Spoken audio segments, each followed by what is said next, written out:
également que je voulais vous montrer.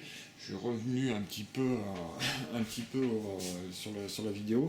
Je voulais vous montrer, c'est souvent quand on change de source, on a le téléviseur qui ne retrouve pas la source. Alors là, je suis resté donc sur ma clé USB. Je vais voir justement, il suffit simplement de la retirer. On va aller voir ce qui se passe. Hop, on va voir si justement il va reprendre notre source, qui est notre set-top box, qui est juste en bas. Ok, donc là il voit qu'il n'y a plus rien. On va simplement voir s'il va nous reprendre la source initiale. C'est un peu long quand même déjà. On voit en plus en bas du clouding. Trop tard. Bon, on le verra ça un petit peu plus tard. Alors, on le voit bien nettement là en bas, malgré le reflet, en bas à droite. Et il ne retrouve toujours pas la source. Donc voilà ce qui se passe, ça c'est très fréquent.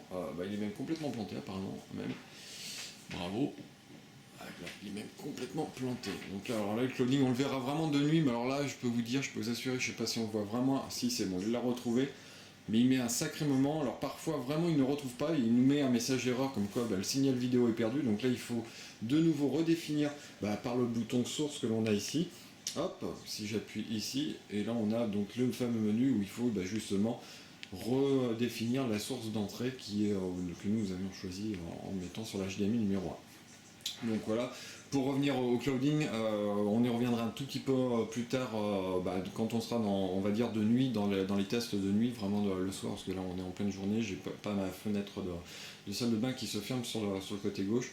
Donc on refera les tests de nuit pour vous montrer que c'est réellement présent et on le voit même en journée, ça a été assez flagrant. Je ne sais pas si d'ailleurs sur la vidéo on l'a vu nettement, mais on essaiera de le faire apparaître. Voilà.